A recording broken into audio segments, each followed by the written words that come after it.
Ecoetxe como tal surgió después de varios años de actividad en la construcción tradicional, con la crisis en el sector del ladrillo, pues se decidió hacer un cambio de estrategia y de concepto, ¿no?, en cuanto al servicio y al producto que da. De hacer viviendas de construcción tradicional, es decir, con ladrillos, mortero y albañiles, pasó a hacer viviendas industrializadas. ¿Qué quiere decir esto? Que parte del trabajo que se hace en obra se ha llevado a una fábrica. En la parte estructural, digamos, la ventaja competitiva de Ecoetxe es que gracias al sistema de industrialización que utiliza, reduce los plazos de ejecución a más de la mitad, consigue controlar los costes mucho mejor, porque en fábrica se crean unos procesos que permiten esto, y en cuanto a acabados y calidades también, pues se consigue, digamos, pulir mucho mejor esos detalles que quizá en la propia obra no son posibles, ¿no? Por poner un ejemplo, el hormigón, ¿no? Prácticamente en las viviendas Ecoetxe se está limitando el uso del hormigón en obra a la cimentación y a poco más. Prácticamente todo es en base a madera, hormigón prefabricado y pladur y sistemas que eviten digamos, el trabajo de albañilería tradicional. Eso por un lado, y por otro lado está la parte de instalaciones. Geolur en las viviendas, gracias a la demanda energética tan pequeña que tienen estas viviendas, gracias a la envolvente térmica, pues lo que hace es aplicar sistemas pues de última generación, como llamamos nosotros, sistemas de climatización de alta eficiencia energética.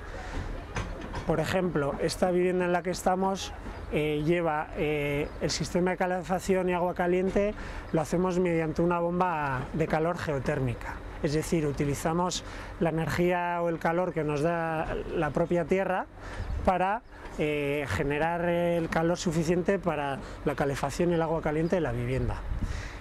¿Qué ventajas tiene la geotermia? Pues que el 75% de la energía que utilizas en la vivienda te lo da el terreno, y solo el 25% digamos lo tiene que pagar el usuario final. Ecoetxe, además de la industrialización, en sus viviendas aplica conceptos que ayuden a que esta vivienda sea una vivienda ecoeficiente, ¿no? Por un lado, toma en cuenta la bioarquitectura, es decir, se aprovecha la orientación, los sombreados, la incidencia del sol, todo esto uniéndolo con la propia estructura de la vivienda, que estamos pasando de hacer de 8 a 10 centímetros de aislamiento, llegando a incluso 35 centímetros de aislamiento. Con esto, ¿qué conseguimos? Rebajar la demanda energética de la vivienda, y así el usuario final, pues a final de año, verá disminuida su consumo energético pues desde un 50 a un 80%. Hace 3 años construyó una vivienda pues con unos estándares que permitieron bajar la demanda energética. Hace 2 años se construyó la primera vivienda de Euskadi con una calificación energética clase A, y ahora estamos terminando de construir una vivienda que se va a certificar con el Instituto Passive House, que va un poco más allá de la vivienda de bajo consumo. Es, digamos, una vivienda pasiva, que prácticamente no necesita sistemas activos, es decir, un generador de calor, para cubrir la demanda de la vivienda.